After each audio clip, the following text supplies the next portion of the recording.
Dr. Zipora, our PA chair, Engineer Gakinya, our Reverend, my good brother Reverend DC, pamoja na viongozi wote wa kanisa, all the other leaders including my elder brother Bwana Omar, representing our national government, wazazi wa Kiagodho Boys National School,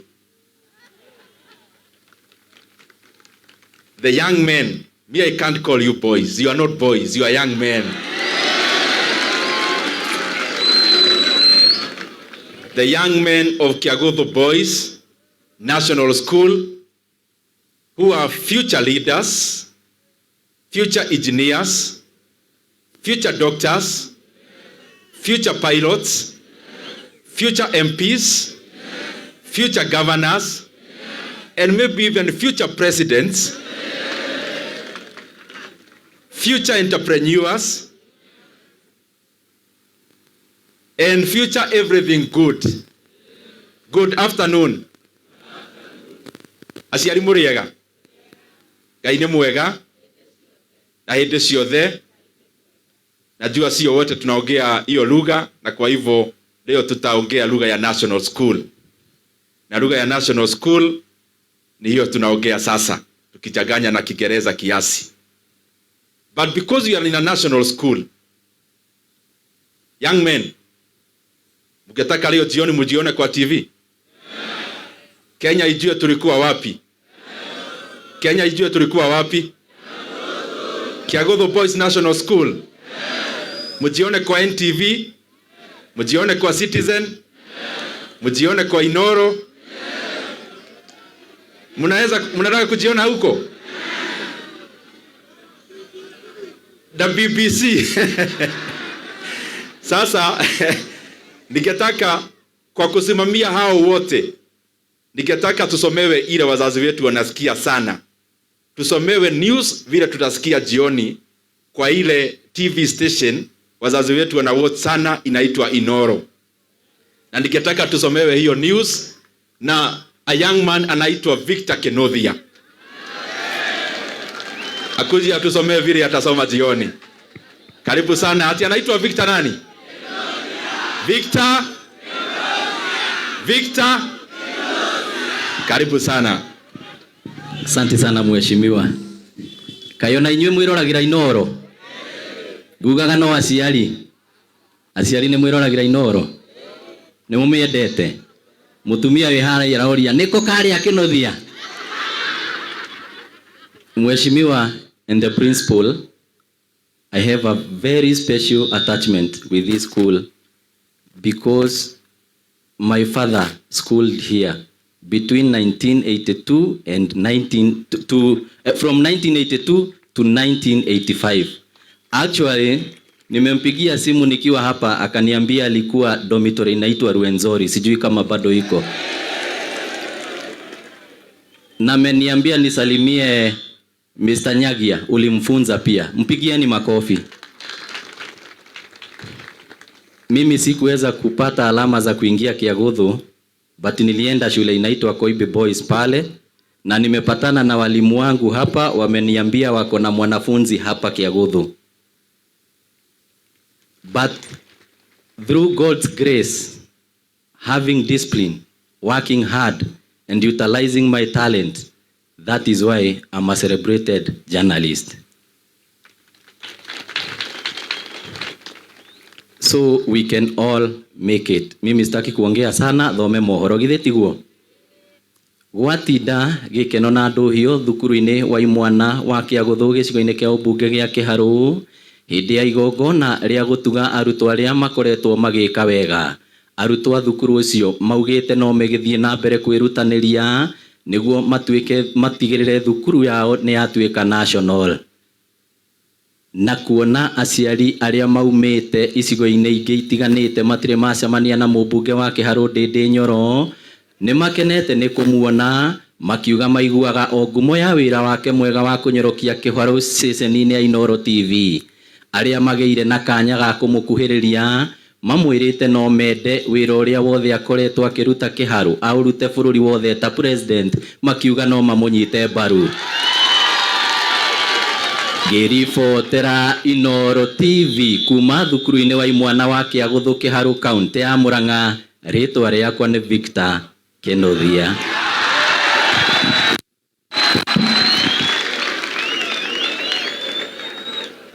Asante sana Victor Kenothia.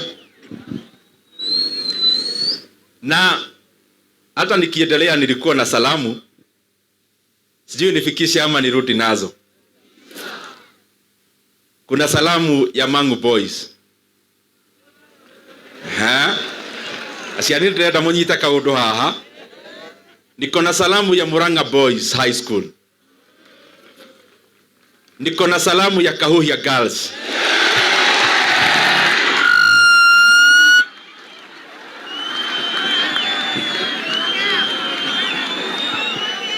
Salamu ya Mugoiri Girls.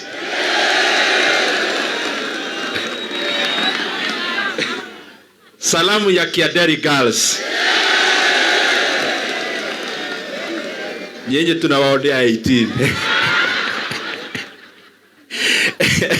Aziari mutia kenyita akethio ria ciathie. Ndikuongerera kaundu. I am very happy to be here this day. And I want to give you a very short story of a boy who was born in a family where his father was a carpenter living in a slum called Kiatutu in Thika. And the mother was a peasant farmer in a village somewhere in the highlands of Kenya. He had a shop in class 6 trying to make ends meet, like a small kiosk around their home, because the family had financial challenges, because they were many siblings and they are all in school at the same time like the normal families have. Na huyo kijana akafanya KCPE hiyo wakati wao,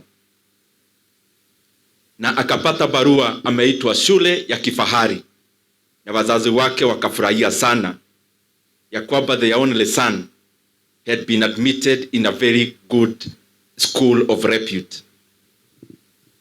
But upon perusing page 2 of the admission letter, wakaona majukumu ile ilikuwa ya school fees na ile ingine ya zile bidhaa tunaripoti nazo shule, na wakaona hawawezi kumpeleka hiyo shule, na wakampeleka shule iko karibu na kwao nyumbani, kwa sababu wangefukuzwa kwa school fees ama karo, hangechukua muda mwingi kufika nyumbani, ndio wazazi wake waende wakasudhu mwalimu asome bila school fees.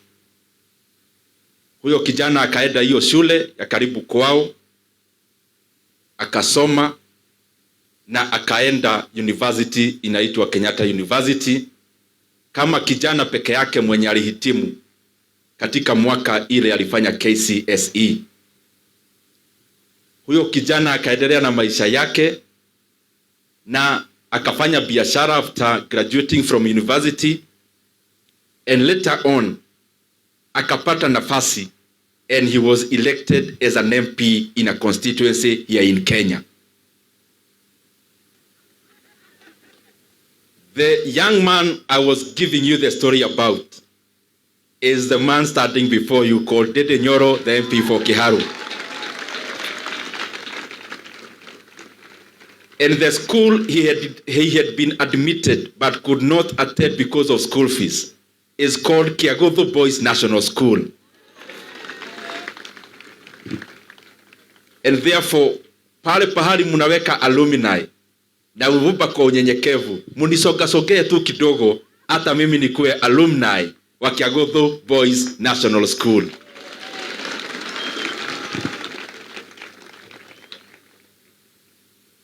I want to highlight a few things. Just a few things. But before those, kwa sababu nimeona kuna watu wengi wa Kiharu, because mimi ni kiongozi ambaye napenda clarity. Kuna wanafunzi tunasaidia kulipa karo hapa. But I want to clarify, it is not sponsorship. Ile kazi mingi inafanywa na wazazi, sio mimi. Because you only do partial scholarship in terms of bursaries, na kwa hivyo napongeza wazazi kwa kusimamia these young men in way of paying their school fees, na pale Mungu anatujalia tunasaidiana na bursaries kama vile zilisomwa na mwalimu mkuu.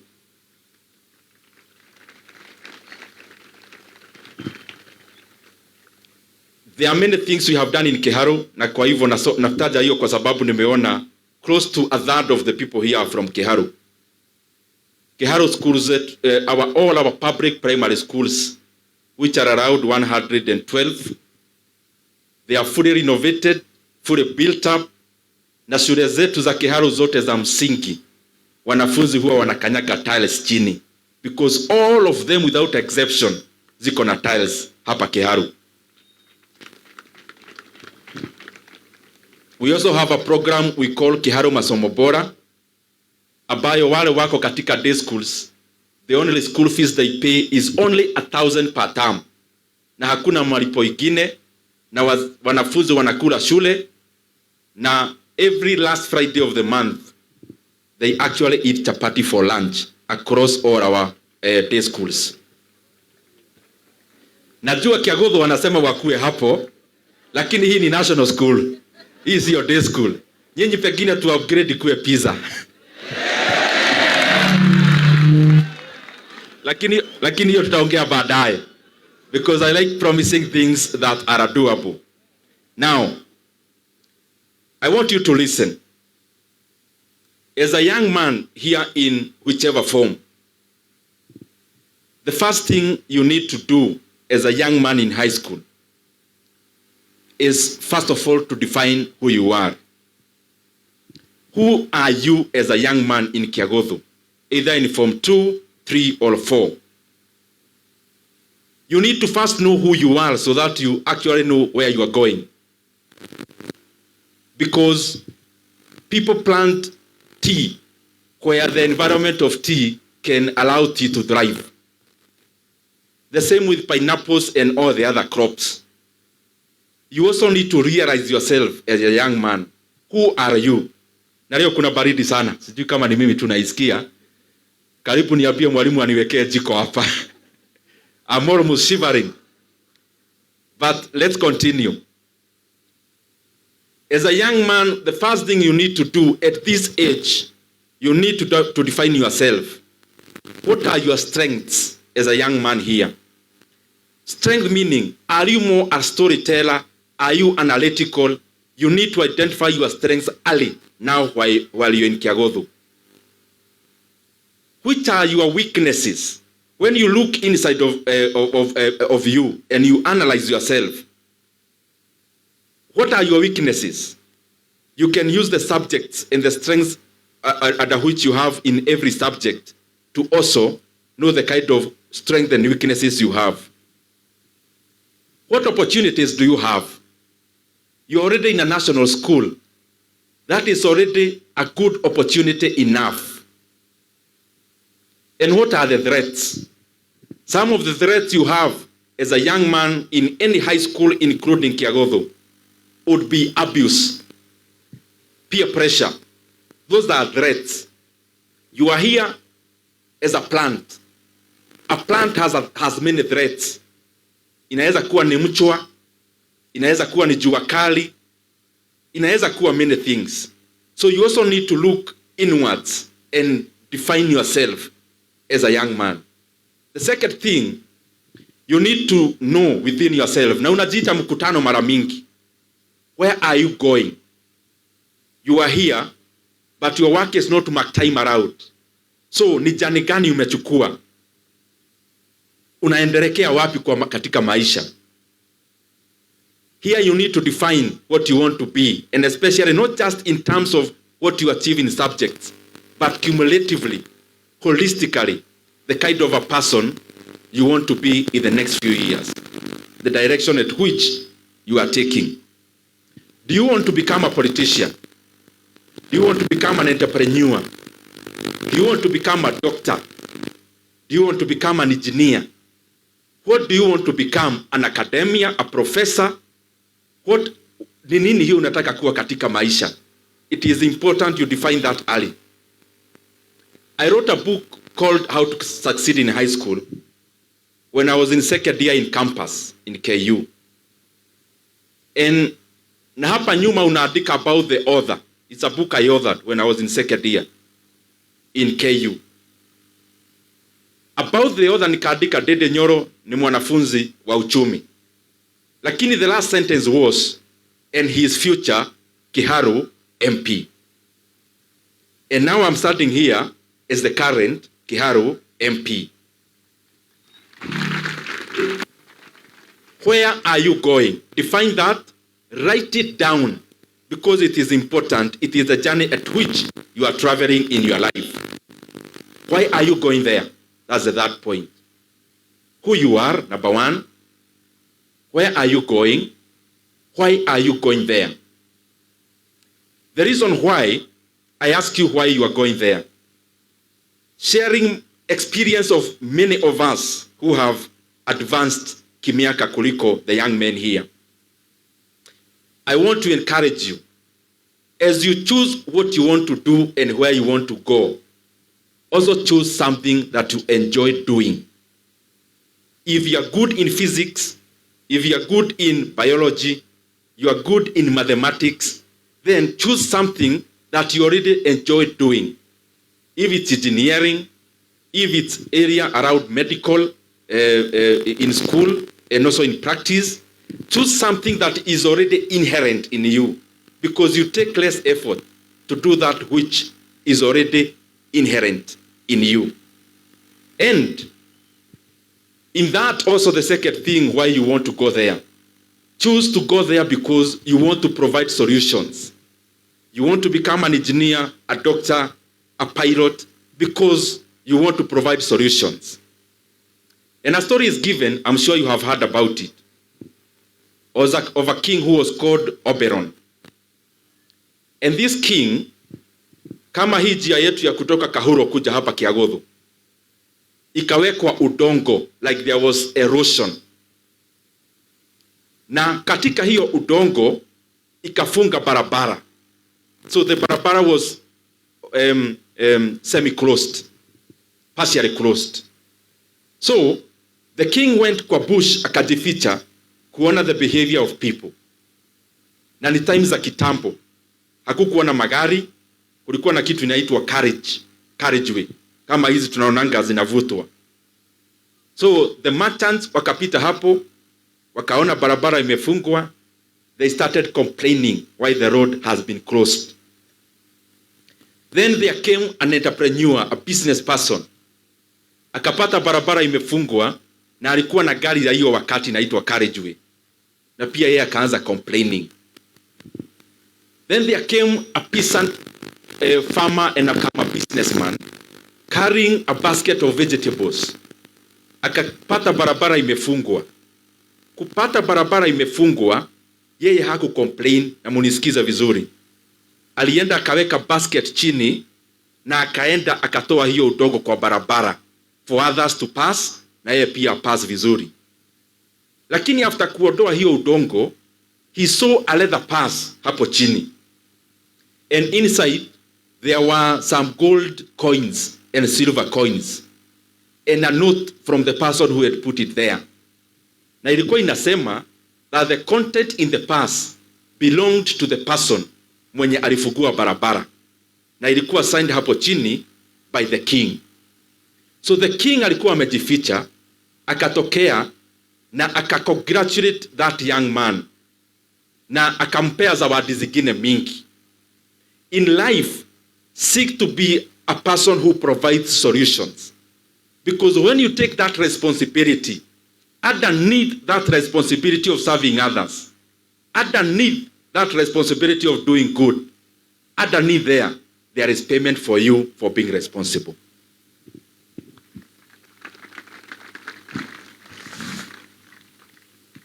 But I want to highlight a few things, basics. Zile nimeona mimi, and I'm sure our parents, if they got a chance, they would enumerate the same. As you travel, because we talked about identify who you are, know where you are going, and why you are going there. Then, what are these things that you need so that you actualize from who you are to who you want to become? There are many, but I'll highlight just a few. One is that right here in Kiagodo, you need to have a goal. Goal we divide marabiri, or even 3 or more. The first goal is the global goal, what you want to become in the next many years after schooling. That's the overarching goal. The other goal now is the kind of subjects that go alongside actualizing that. If you want to be a person who is an engineer in Google, in Microsoft, then you need STEM courses, science, technology, engineering, mathematics. The kind of subjects that enhance STEM in your schooling, then you should give them more weight. You must have a goal. And I want you to always picture, there is a time I was with a friend of mine. We had gone to Kisumu many years back after clearing campus. Na tukaigia boat kwenda kujienjoy in Lake Victoria. And the guys wenye walikuwa wana pedal the boat, wakati tumefika kule mwisho, wakatuambia ongezeni pesa, na wakachukua hiyo vitu ya kupedal the boat. So the winds would toss us in every direction until we had to say, ile mnataka tutaongeza. Always figure out wewe in an ocean where there are torrents, there are strong winds, being blown in every direction, and you are in a boat. That is what you become when you are in Kiagodo Boys National School and you actually don't know where you are heading. You are like that boat with no rudder, just tossed around by the wind. And I don't think that is what we came here for. Number 2 is mentorship. It is important that even as you head where you are going, look for others who have traveled that route. You want to be a doctor? It is important as you break even over holiday. Look for a doctor. Befriend them. Because when you get mentors, you step on the shoulders of giants. And you are able to overcome many of the hardships they went through without necessarily encountering them. Mentorship entails many things. I am here as MP for Kiharu. I don't think it's coincidence that I do stockbroking today. Yet my first job that I got when I was first year in campus was in our former MP stockbroking firm, Honorable Genye Kariuki, who was also former MP for Kiharu. I'm talking about mentorship. I associated with him then.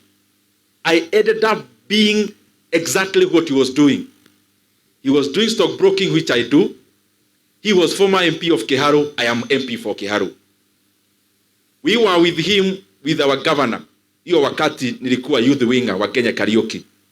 We were with our governor on Iroko Kangata. When Kenya was vying in, I think, 2007, we were in his camp campaigning for him. It is not a coincidence that even Kangata ended up becoming MP for Kiharu. It is also not coincidence that Honorable Kenya Karaoke was chief campaigner of Honorable Kenneth Matiba, who was also MP for Kiharu. That is what practical mentorship is. 3, you have to have passion and want it so badly, wherever you are going. I've been reading a biography of the richest person in the world called Elon Musk. Currently, Elon Musk, currently worthy over 400 billion US dollars.